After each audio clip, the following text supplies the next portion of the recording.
vai começar um tema relacionado à Lei Geral de Proteção de Dados.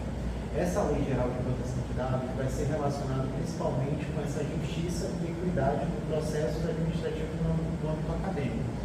Bom, aqui a gente tem a presença do David Noronha, que vai aqui contextualizar um pouco sobre esse tema e ver a importância disso, principalmente na aplicação do direito e também na aplicação da sociedade como um todo e das instituições realmente universitárias. A gente está com o Eduardo Pel, presente aqui também, e o Thiago. Bom, primeiro a gente vai falar uma introdução do que seria essa aplicação, como vai ser essa contextualização, que a gente vai trazer algumas particularidades, tá? Principalmente em questões que aconteceram no cotidiano de cada um, e relacionar, né, como essa lei que já veio desde 2020, né, teve sua aplicabilidade agora a partir de 2021, e como ela está agindo de fato para fazer essa construção dessa análise, tá? E trazendo também a perspectiva de Hannah. Então, assim, uma contextualização. Essa lei ela entrou em vigor no Brasil em 2020, tá? Principalmente nos tratamentos de dados pessoais, e ela tem como esse objetivo de proteger esses direitos fundamentais de liberdade e privacidade. Bom, no quesito da Arendt, ela traz mais para a esfera privada, que é o espaço da intimidade, da construção da individualidade. Agora, a gente vai citar algumas situações que a gente pode trazer a construção das obras da Hannah, mas a gente vai agora entrar no contexto realmente da instituição.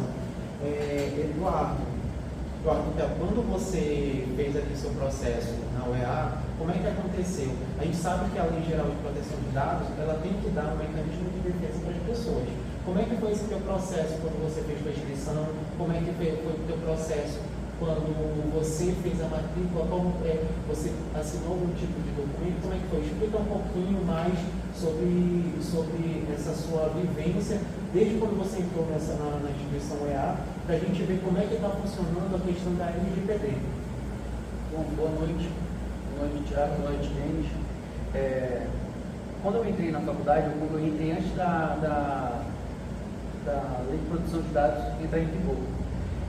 E eu entrei pela cota de PCD, e eu tinha que passar muitos documentos para a faculdade, e em nenhum momento isso aí eu tive segurança de falar bem assim, pô, isso daí será que vai passar para alguém? Será que alguém vai ter acesso? Em caso de eu entrar em um concurso de alguma coisa, será que alguém vai ter acesso aos meus documentos de PCD, né, que na época foi o que eu coloquei lá? E hoje, eu não sei como é que é, eu acho que o Thiago, como é que é o que entrou agora, ele pode até falar melhor do que eu, como foi a questão de documentação, onde ele colocava, se ele assinou alguma coisa em relação à proteção de dados, né? Porque eu, em específico, como foi antes de 2020, eu não tive nada que me deixasse protegido diante disso. E digo mais, quando eu fiz isso, eu já era de maior, só que junto comigo tinha várias pessoas que não eram que eram de menores, né? E isso era uma coisa que eu ficava pensando sempre, que uma documentação, uma coisa que é para ser um sigilo, caso a pessoa tenha alguma fragilidade ou então sensibilidade em algum aspecto da sua vida, foi dado para a universidade, né? E até aquele momento eu posso dizer por mim, não tinha nenhuma proteção, né, em relação a isso. Eu acredito que até hoje a proteção que a faculdade dá para os alunos não seja de lações melhores. Mas o Thiago pode falar melhor como é que foi a questão aí dele. Bom, quando eu ingressei aqui na faculdade, eu vim aqui antes do período das inscrições. E assim que eu entrei, o que aconteceu?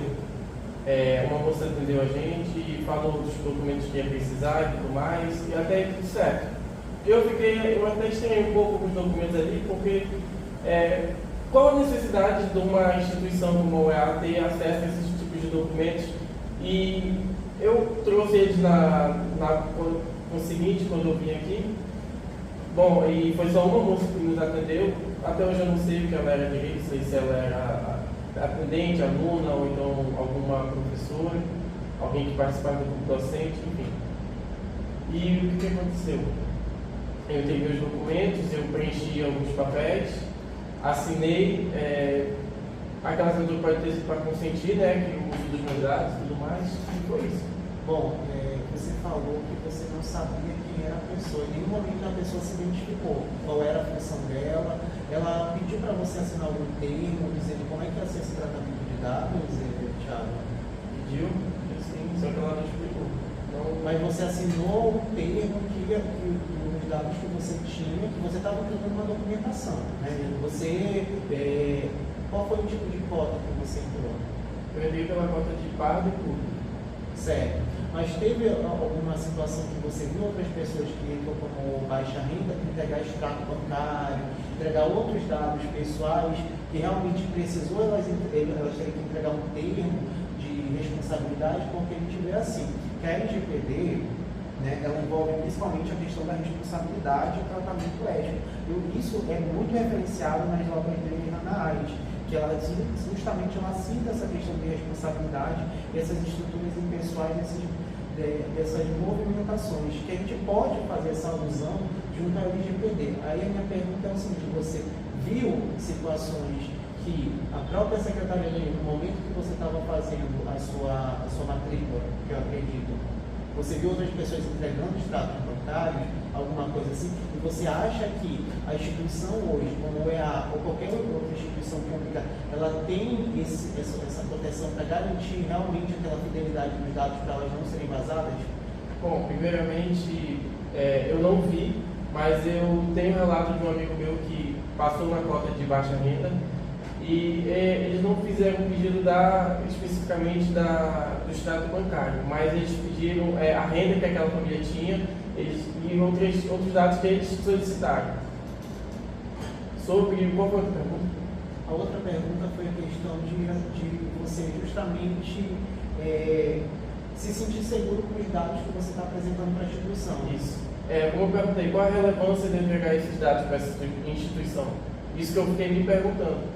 E eu não acho seguro o sistema, não só da UEA ou de outras faculdades, mas o Brasil como um todo é um país, infelizmente, que tem muito disso, tem muito dessas situações de vazamento e outras coisas, extrato bancário, essas coisas. É uma coisa muito séria que não tem a relevância que deveria ter. Isso de ele falar que ele não teve a segurança do documento de ter sido feita, isso fere a lei de proteção de dados, porque como a tecnologia chegou com muita velocidade, a lei de proteção de dados ela veio também para regular de alguma forma, para ficar mais, como é que eu posso falar, mais explícito, uma proteção que fosse mais explícita. Então, se eu vou assinar um documento aqui, eu tinha que saber lá, tinha que ter de forma leve o que iria ser feito com o documento. Entende? Com os documentos. Aqui está sendo feito assim, sensado, de acordo com a lei de proteção de dados. Por quê? Como eu disse, a tecnologia chegou muito rápido. As pessoas não acompanharam. Então, elas sentem medo de deixar ali vou dar um exemplo agora de uma compra que eu possa fazer isso na internet, de botar um cartão, colocar uma senha do cartão, o meu endereço. A pessoa tem medo. Então, a lei de proteção de dados tem que vir de forma nítida para qualquer pessoa que venha a ler ela entender, que já é uma falha da lei de proteção de dados. Isso, né? Sim.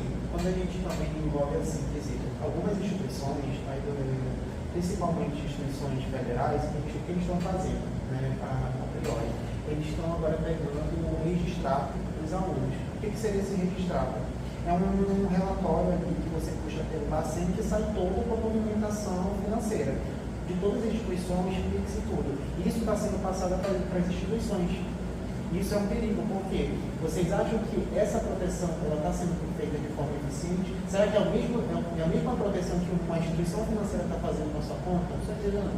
Entendeu? É essa reflexão que a gente também tem que colocar, porque isso traz a questão da alienação que a Hannah Arendt menciona nas obras dela, no quesito de moldar esses comportamentos e influenciar. Outro quesito, quando você vai fazer esse registrado, você puxa pelo Banco Central, que é o Bacen, e você praticamente dá todas essas informações para a instituição. A gente tem instituições federais como a Universidade Federal do Rio de Janeiro, a Universidade Federal de Minas Gerais e as Universidades Tecnológicas Federais do Paraná, que elas estão agora fazendo esse tipo de situação, só que elas não estão fazendo o tratamento de dados devido. acontece uma situação de queda de energia onde ele não tem uma empresa especializada para fazer esse tratamento de dados, esses dados eles são passados para terceiros. A gente nem sabe se os próprios servidores e funcionários estão assinando termos. Então, como vocês estão garantindo que as informações dele, como PCD, né, ou de você, Thiago, que realmente aqueles seus dados, seu CPF, a sua identidade, ela não está sendo repassada, porque vocês entregaram documentações, correto? Entregaram essas documentações físicas ainda. Só que vocês entregaram para pessoas que vocês não sabem se eram alunos, porque o aluno é que não assina nenhum termo. A gente não sabe se é estagiário ou não. Quem é que está fazendo esse tratamento? A gente sabe que existe uma Agência Nacional de Proteção de Dados que está no Distrito Federal, que ela realmente faz esse controle maior. Mas as instituições locais e regionais, elas não estão fazendo o que deve ser feito comparado à legislação. E está trazendo esse processo de um processo que realmente fere os direitos fundamentais de cada um. Então, assim, pode estar passando alguma informação indevida e vão lá, pegam essas informações e fazem coisas ilícitas. Exemplo, como é que funciona quando você vai fazer um processo de abertura de conta numa instituição financeira? Vocês não assinam certos termos, eles não passam contrato. Como é que vai ser o tratamento dos dados? Vocês fizeram isso na OEA? Essa é a minha pergunta. Foi passado como ia ser tratado os dados de vocês na OEA? Para mim, não foi passado. Entendeu? Então, como é que vocês trazem essa experiência? Eu queria também que você trouxesse uma experiência relacionada a outras questões também, que não envolva só a instituição pública, para a gente saber como é que está funcionando. Pode dar um exemplo relacionado a isso?